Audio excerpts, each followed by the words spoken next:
dalam sebuah hadis dikatakan keburukan itu seperti gudang-gudang penyimpanan.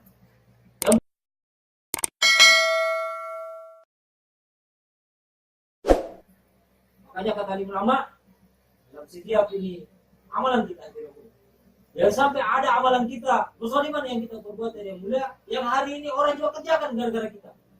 Jangan sampai terjadi itu yang mulia dosa jariah yang bisa mempersulit kita nanti hadiran mulia di kuburnya Allah Ta'ala di akhiratnya hadiran mulia. Maka inilah maksud daripada hadis ini. Jangan sampai hadiran mulia kita diri kita ini dijadikan daripada kunci pembuka daripada pintu keburukan tersebut sehingga terbuka pintu keburukan menyebar di seluruh alam. Ini yang kita hindari yang mulia. Tapi hari ini banyak sekali orang yang kerjakan perkara ini. Orang Eropa datang datang ke Indonesia memperlihatkan daripada keburukan-keburukannya. Orang Indonesia amalkan terus menerus. Alhamdulillah min dzalik. Tapi kalau orang Eropa datang ya dalam keadaan kafir dia menyebarkan perkara tersebut ya sudah jelas. Tapi yang sangat merugi hari ini kalau orang Islam sendiri. Maka tidak mulia dan kebaikan juga ini adalah seperti gudang penyimpanan dan sangat beruntung seorang hamba ini apabila dijadikan sebagai pintu pembuka pintu kebaikan. Di mana itu bisa kita dapat tidak mulia? Apakah dengan ibadah? Kita sudah paham. Kalau ibadah itu Pak, Ibu, ibadah itu hablum minallah. Kalau kamu pergi sholat lalu katakan dirimu sudah berdakwah, tidak. Jangan sampai justru kau pergi sholat, bahwa saya sudah pergi sholat, mau saya perlihatkan sholat itu bisa muncul di sifat ria, bukan masuk kategori hadiran mulia.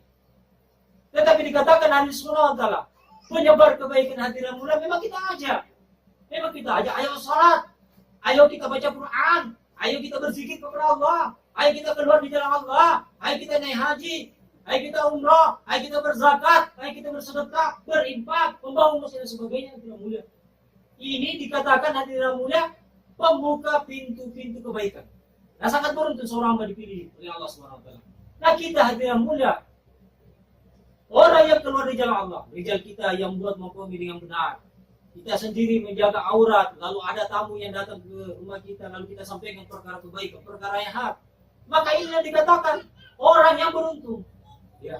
Orang yang dipilih sebagai kunci pembuka pintu kebaikan hati Allah. Maka Rasulullah Ta'ala ini tanda yang kedua seorang hamba ini disayang sama Allah Ta'ala. Maka dia ini tidak diberikan waktu untuk berdosa. Ya, dia dijaga oleh Allah Subhanahu Wa Ta'ala.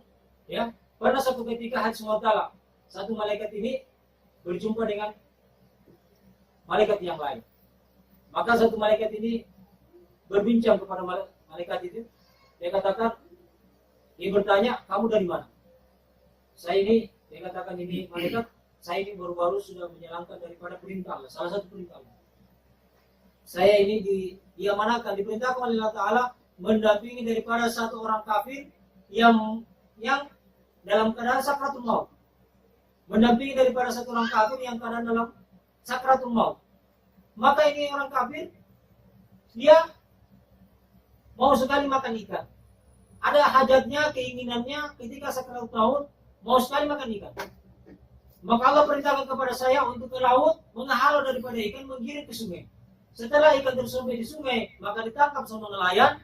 Setelah ditangkap sama nelayan, maka keluarga daripada orang kafir ini, dia datang untuk membeli, lalu dia kelola, lalu dia makan daripada ikan tersebut. Maka ketika setelah dia makan ikan tersebut, maka Allah Subhanahu Wa Ta'ala matikan daripada, dicabut rohnya daripada orang kafir tersebut. Yang sangat saya herankan, kenapa ini orang kafir yang kehidupannya dalam kezaliman tidak ada taatnya kepada Allah Ta'ala?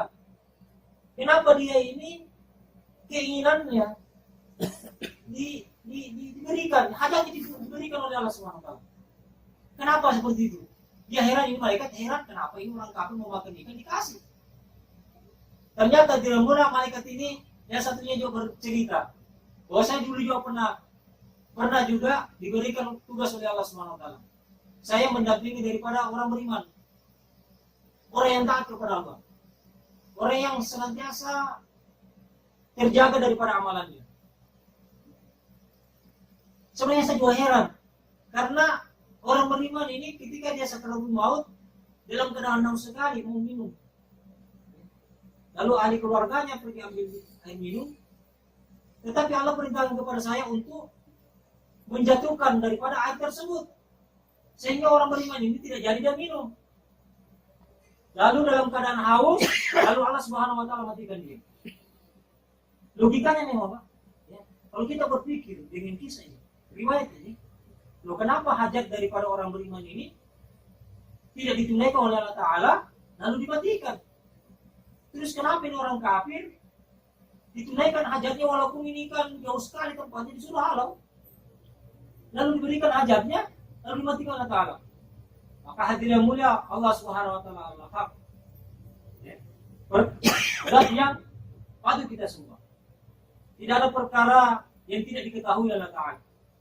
Semua dalam genggaman Allah Ta'ala.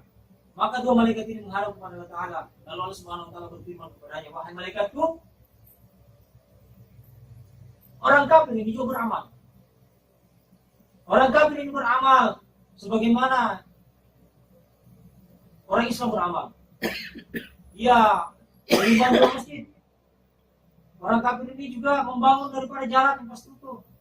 Orang kafir ini membantu daripada orang-orang Islam membutuhkan daripada hajat kebutuhan. Maka segala kebutuhan ketika dia hidup, saya selalu berikan, balas dia. Saya berikan daripada rumah yang besar, kekayaan yang melimpah. Aduh.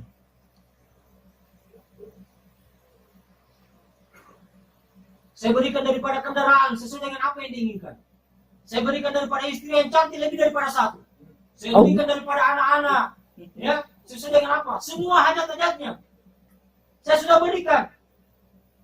Tapi masih ada satu hajat ini saya belum balas ketika dia sekarang.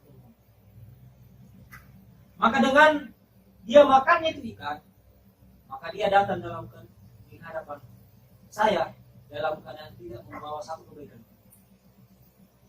Dia datang di hadapan saya. Dia datang kepada saya di kematiannya. Dia tidak membawa satu nilai kebaikan pun, karena semua kebaikannya saya sudah balas di dunia. Sehingga di akhirat tidak ada lagi balasan kebaikan untuk dia. Jadi jangan cemburu, Bapak Ibu. Jangan cemburu kepada kehidupan orang-orang kafir. Karena memang kehidupan orang kafir itu di dunia yang dibalas memang. Iya. Semua hajatnya di dunia yang tidak mulia sudah dibalas memang.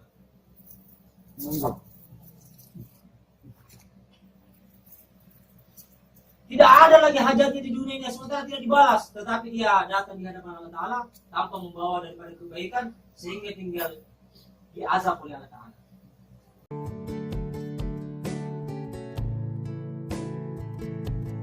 Jadi kalau ada suami kita, istri kita dalam keadaan susah, tetapi dia orang taat, paham kita bahwa sesungguhnya itu adalah proses teguran dosa.